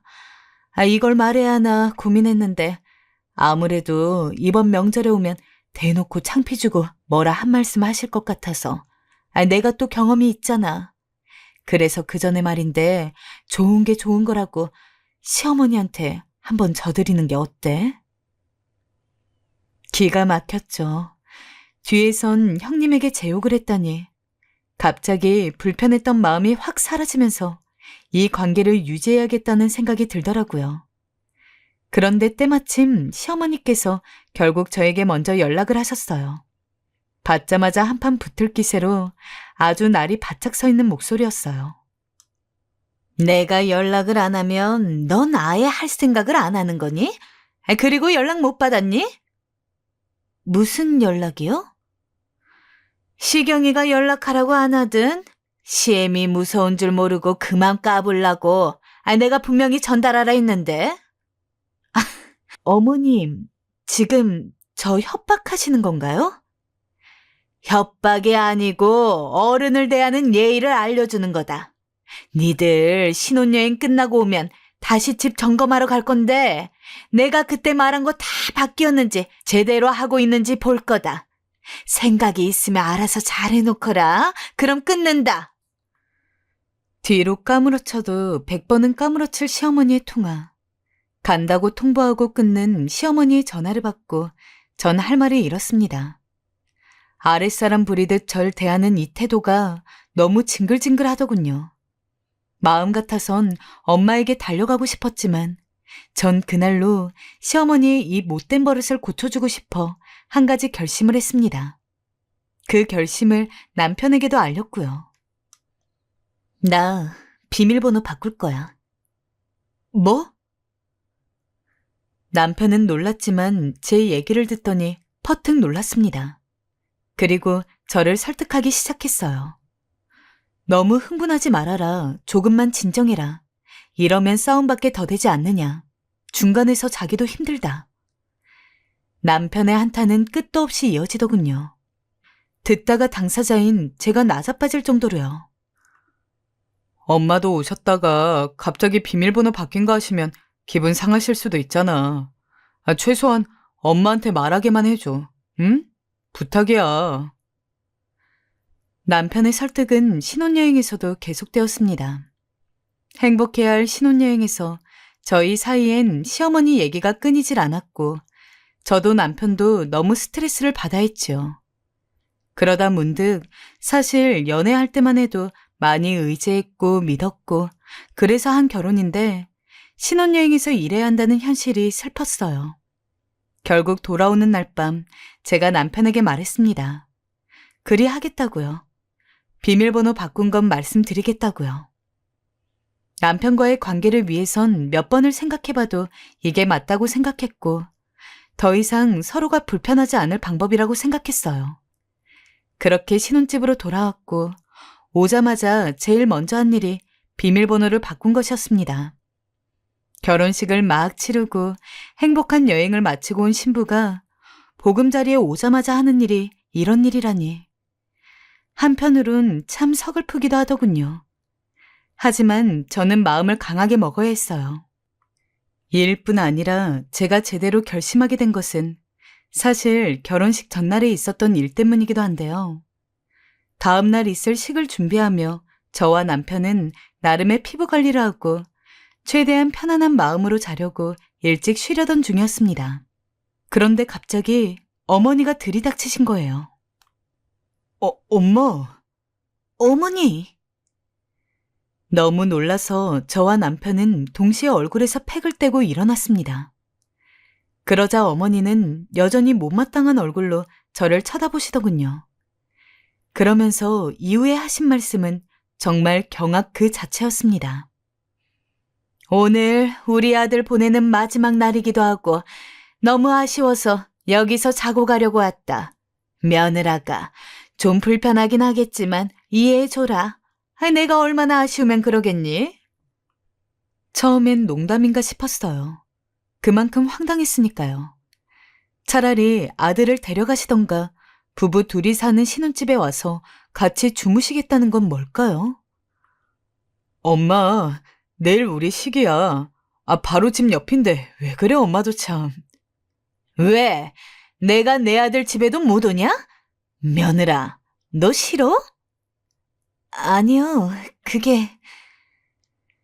그 상황에서 뭐라고 답해야 될지 하도 황당해서 말이 나오지 않았습니다. 결국 그날도 남편이 억지로 어머니를 집으로 모셔다 드렸어요. 시댁과 우리 신혼집은 1분밖에 안 되는 거리인데 뭐가 그렇게 아쉬우셔서 밤 9시에 들어오신 건지 생각해보면 그때 알았어야 했죠. 시어머니가 어떤 분이신지 그리고 제가 어떤 결혼 생활을 하게 될지 말입니다. 아무튼 저는 그때 일을 생각해서라도 초반에 바로잡지 않으면 모든 게 어그러질 것 같아 불안했고 비밀번호를 꼭 바꾸겠다는 결단을 내릴 수밖에 없었어요. 그리고 남편을 통해서 비번을 바꾼 것을 어머니께 전달하기로 했고 그저 알겠다고 하셨다고 들었어요.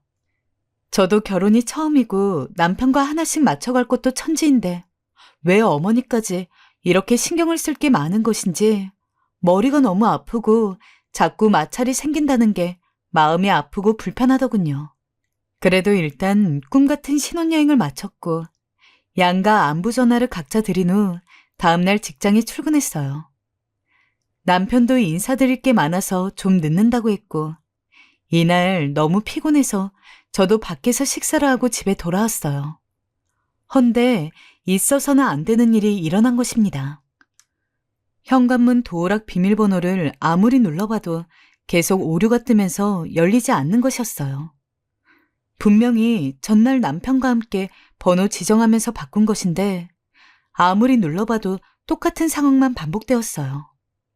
그거 잠깐 바꿨다고 이렇게 고장이 나나 싶어서 당황스러웠고 서비스 센터로 상담 시간이 끝났을 때라 이만저만 난감한 게 아니었어요. 바로 남편에게 전화했지만 받지도 않았고요. 혹시 몰라 남편이 약속이 바뀌어서 집에 들어와서 자고 있는 게 아닐까도 싶었어요. 자주 회식이 변경될 때도 있는 곳이었고 전날 무척 피곤했거든요. 그래서 만약을 생각하며 벨이라도 눌러보았습니다. 그러자 문이 열렸는데 벨을 누르지 말아야 했던 것일까요? 그때 열어보지 않았으면 그런 꼴을 당하지 않았을 텐데 다시 생각해도 후회스럽습니다. 문이 열리자마자 저와 눈을 맞추고 서 있는 사람은 남편이 아닌 어머니였습니다. 무슨 저를 일생의 원수로 보듯 눈에 노랗게 불이 들어온 게 느껴질 정도로 부들부들 떨면서 노려보시더라고요. 그리고 도저히 제가 용서할 수 없는 짓을 질러버리고 마셨어요. 어머니?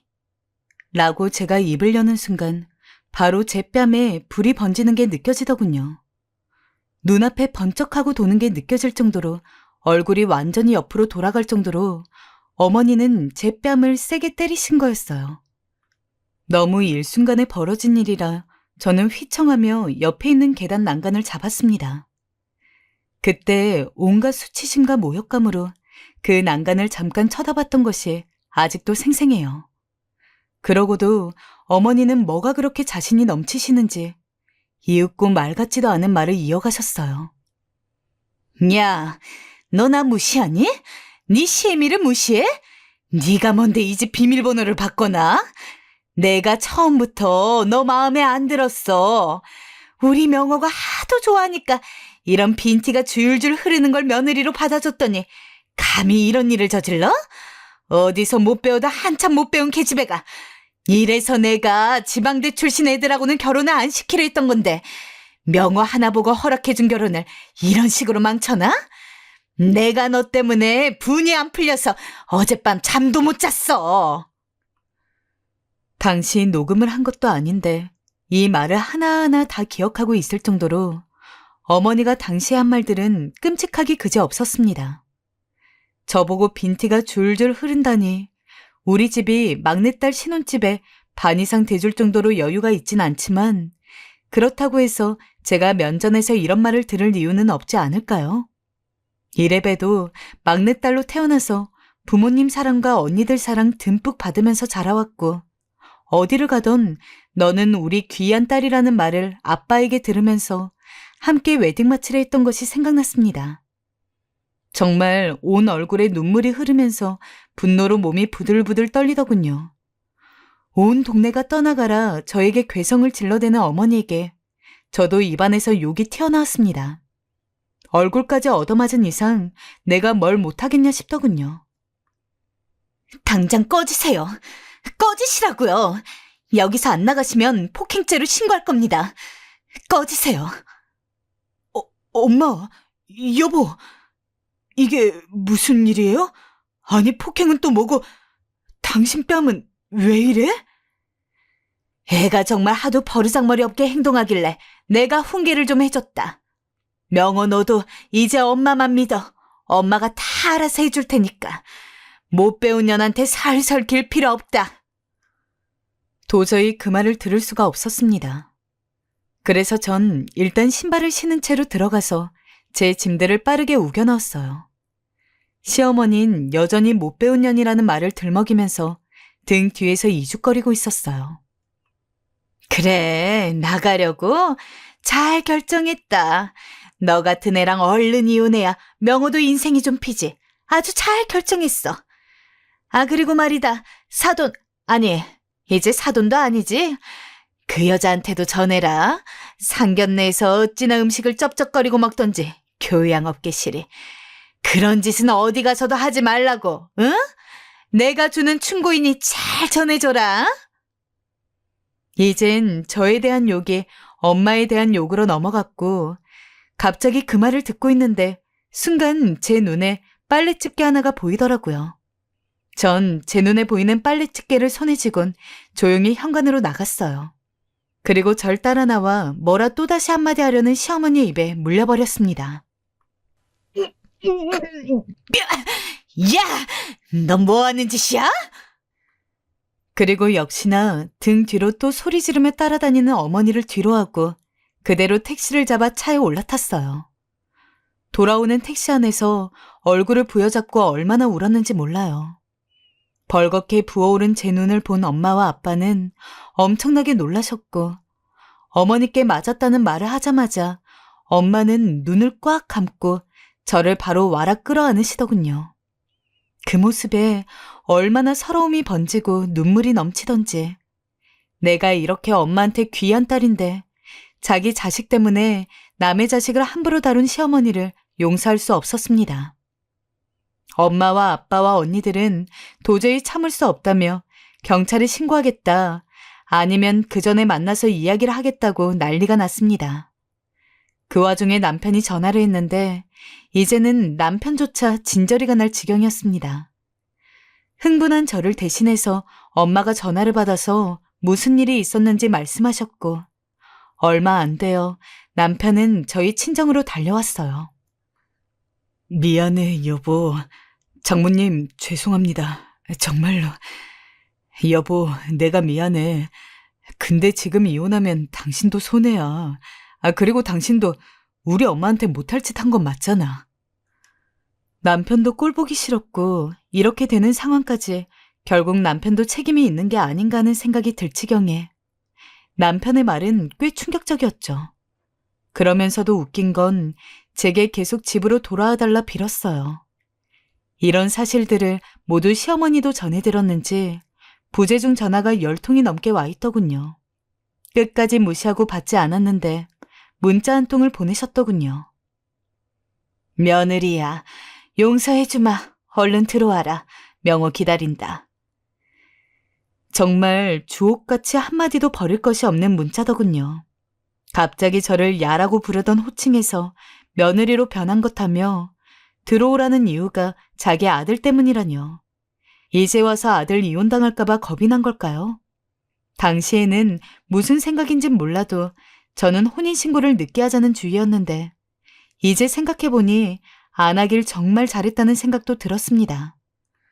그런 반면에 사람들 앞에서 그렇게 식을 치러놓고 한 달도 안 돼서 이런 꼴을 당하고 이혼을 생각해야 하는 게 너무 억울하기도 했고요. 전 그럼에도 끝내기로 결심했습니다. 나중에 저희 시어머니는 친정으로까지 찾아와 사죄를 해야 했어요. 남편이 하도 앓는 소리라니 어쩔 수 없이 온 듯했지만 태도는 공손했습니다. 사돈, 제가 며느리에게 조금 함부로 하긴 했습니다. 근데 다엘 생각해서 한 말이고 행동입니다. 같은 자식 키우는 입장에서 너그러이 봐주세요. 사돈은 누가 사돈입니까? 같은 자식 키우는 입장이요? 그럼 본인 자식만 소중한 게 아니고 제 자식 소중하다는 것도 아셨어야죠. 이제 와서 사람 할퀴어놓고 망가뜨리고 사과하면 끝입니까? 당신 때문에 이 두 사람 이혼하는 겁니다. 그건 똑똑히 하세요. 그리고 지방대 나왔다고 제 딸 무시하셨던데 그러는 당신은 중졸 출신 아니에요? 어이가 없어서. 여기서 더하면 험한 말 나올 수 있으니 당장 나가세요. 저희 엄만 그렇게 말씀하시고 빗자루를 들어 시어머니를 쫓아냈습니다. 쫓겨나는 시어머니 표정 굉장히 볼만했네요. 물론 전 지금 다행히 아주 잘 살고 있습니다. 전 남편과의 지나간 추억들은 아깝긴 하지만 이혼하길 100번 잘했다고 생각해요. 만약 그대로 살았다면 정말 여기 사연 채널의 사연들처럼 시어머니의 못 볼 꼴들을 다 견디고 살았어야 했을 테니까요. 최악의 상황으로 가지 않은 것이 우선 다행이고 그런 선택을 한 제 자신을 아주 칭찬해주고 있습니다. 사실 사연을 쓰면서도 화가 부글부글 끓어올라 흥분해가면서 썼더니 글이 엉망이었는데요. 그래도 끝까지 들어주셔서 감사하고 감사해요.